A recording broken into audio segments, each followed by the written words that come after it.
Bonjour. Ce référendum du 12 décembre en Nouvelle-Calédonie est important.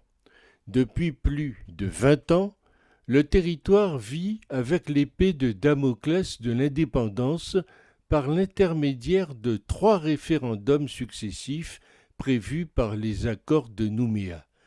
Ces accords se terminent donc avec ce 3e référendum. Si le non à l'indépendance l'emporte, on rebat les cartes et on négocie de nouveau, mais sans avoir la limitation inique de la population appelée à voter, qui exclut ceux qui ne sont là que depuis 25 ans et leurs enfants nés sur place.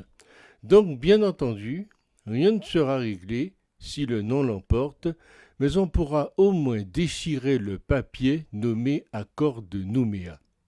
Le maintien de la date du 12 décembre pour le référendum sur l'indépendance de l'archipel de Nouvelle-Calédonie s'apparente à une véritable déclaration de guerre contre le peuple kanak, a estimé Palika FNLKS, l'une des 2 principales branches du parti indépendantiste FNLKS qui réclame un report en raison de l'épidémie de Covid-19. Mais le gouvernement s'y refuse.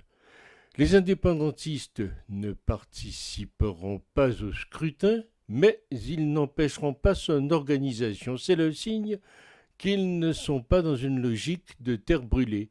Quoi qu'il arrive, c'est avec Paris qu'il faudra bien construire la suite.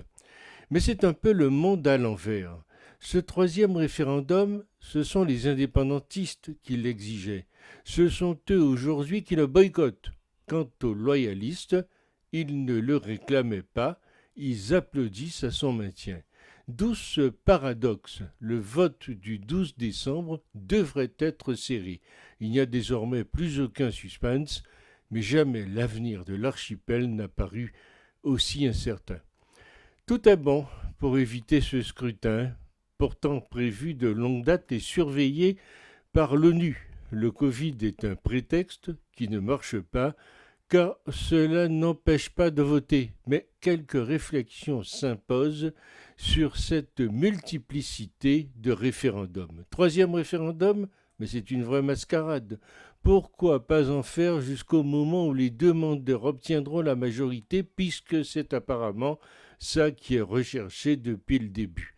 Absolument grotesque. Et puis un 4e, et puis un 5e, puis un énième, jusqu'à ce que le oui à l'indépendance passe et que les Chinois prennent le contrôle de l'île. Les indépendantistes ont décidé donc de ne plus jouer le jeu, mais le contrat oblige la France à organiser le référendum et non pas à décider qui vote ou pas. La France doit respecter les termes du contrat qui consiste à organiser ce 3e et dernier référendum. Toute manipulation du calendrier, quelle que soit la partie qui la demande, aurait nui à la crédibilité du scrutin.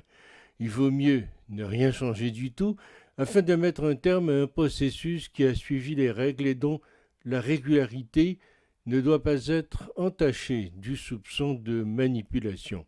Ce sera le point final à ce chapitre, sa finalisation. Si les partis veulent organiser quelque chose d'autre, ensuite ce sera un nouveau contrat et non pas le résidu poisseux d'un régime précédent.